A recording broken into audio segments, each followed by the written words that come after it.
Rachel Gilmore landed herself a new job, and it might be even more alarming than her position at Global.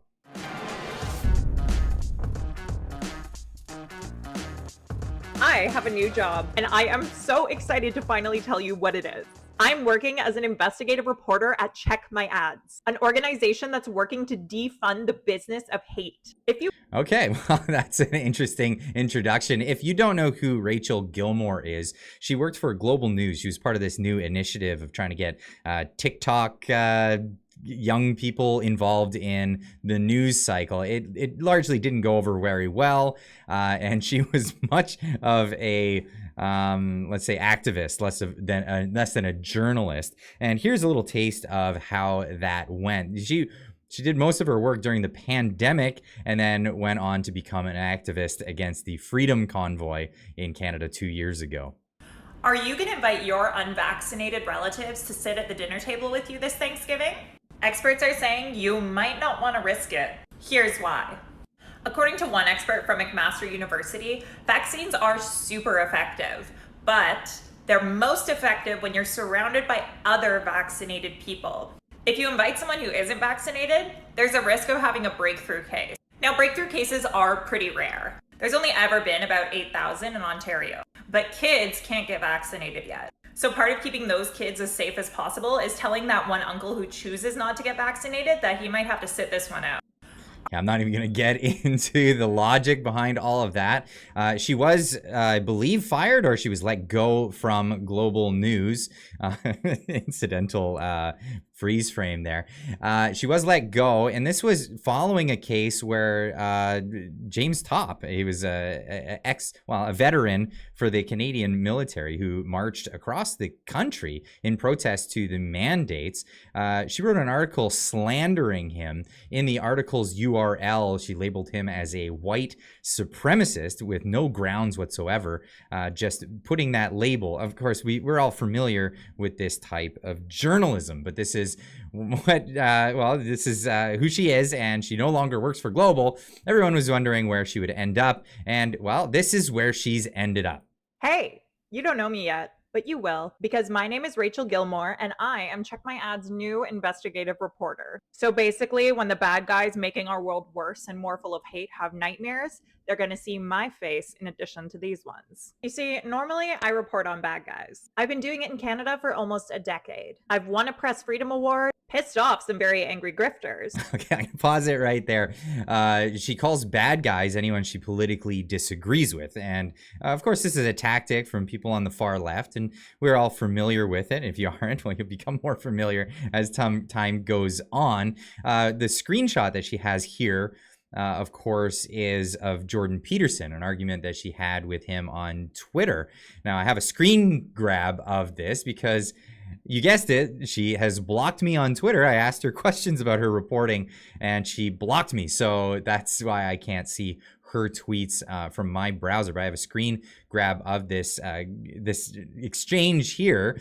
Now, this is Robert Reich, who mentioned Elon Musk and his enablers have turned this website into a torrent of ad hominem attacks, lies floated as jokes, and blatant misinformation. This isn't freedom of speech. It's just dangerous. This after, well, the left had a few years of a heyday. I mean, we all know the history of Twitter at this point, but Rachel Gilmore replied to this, saying, "I'd like to see a fuller representation of the tweets that got Jordan Peterson in trouble with the College of Psychologists. For example, this piece fails to mention whether his professional association took issue with this one, and because he was replying, and it's getting impossible to find child bad images." I'm not going to say the word here, and that was because Twitter was shaping up, and beforehand there was a lot of complaints about anyone who was on the right saying their things, they would get banned, but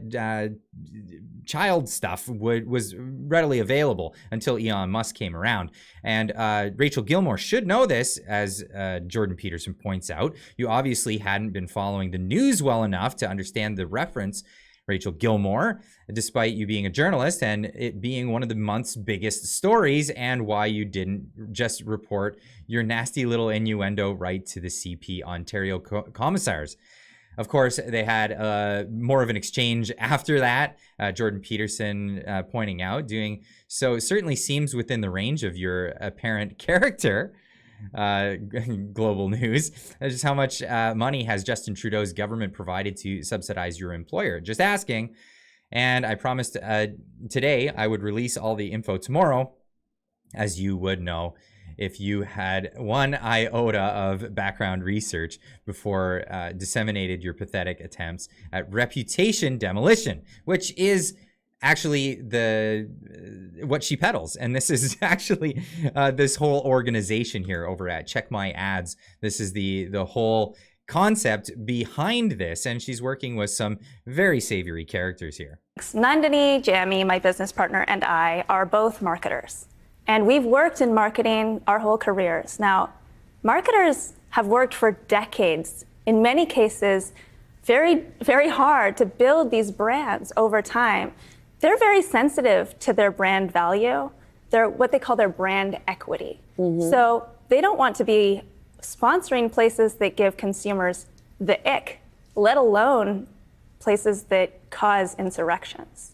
Sorry, I can't take it seriously. It really is tough. It really is tough. But this is a website that was launched, and it has to do with this. It's a extortion racket, if you could call it that. I'm sure there's an argument to be made for that. What they do is they find advertisers, and this is largely was first originated from the Wall Street Journal when they went after a YouTuber by the name of PewDiePie, because they were upset about the revenue dwindling in advertisement revenue in print media, but also in news media. Advertising has really gone towards video content. Hello, this is why a lot of us are here and have large audiences, and the advertisers end up going towards it. But the confusion here is not that the advertisers are going to these individuals like myself or any of these people. They go to YouTube. But the extortion racket works like this. You find a piece of content, you take it out of context,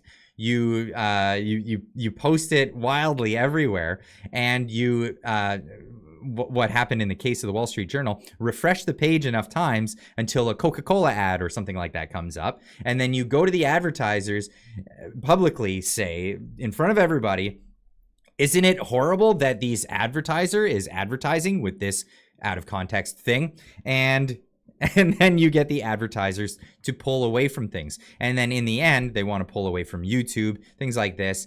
This isn't how advertising works. It's a misrepresentation of how advertising works, but this is how this scheme works. Now, if you go into this, and who are we?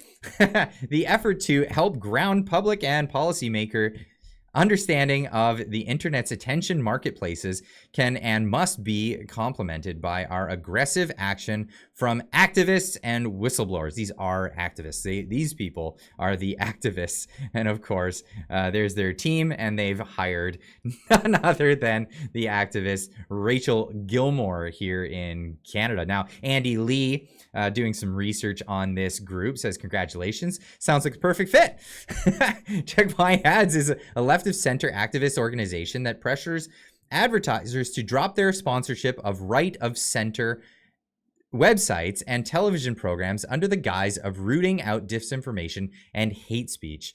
And of course, that's quoted. That's not even Andy Lee giving an explanation for it. That's their own website, what they say. And this is how they operate. And here's the money. Rachel Gilmore's new employer is funded by an American activist organization called the Democracy Fund. Hey, wouldn't that be a surprise? What is this? American politics weeding its way into Canada and Canadian politics? I thought those accusations were being lobbed the other way. I guess here's more of a real world situation where you're seeing exactly that. They want to cancel right-wing media organizations and voices and get their funding pulled to strengthen our democracy, in quotes. They're going to strengthen our democracy from across the border and by people who aren't residents or citizens of Canada. Of course, isn't that how democracy works? I don't know. You let me know in the comments down below. She continued to say Democracy Fund is run by Pierre Morad Omidyar. I probably brutally butchered that name. Sorry about that. The American Iranian billionaire that founded eBay. He's also a donor to the Democrats, but his real passion is funding left-wing activism. Wow, isn't that interesting? Isn't that interesting indeed? But hey, I'll leave this one with you guys. What do you think is going to happen with this position with Rachel Gilmore? Is she going to come after all of us? Is she going to come after the bad guys, as she says, people who politically disagree with her? I think it's a very... yeah, I mean, it's an unsavory tactic, and it's something that they're often using. It would be a real shame if it was ever used against them. But I would say, and I would put this out there, put this forward, that any companies that do kowtow to a company like this should be made public in the spheres out there. If they're gonna adhere to an extortion gig like this, it should be well known publicly. And this is the beauty part of this, is they're gonna obviously brag about having people's advertisements pulled.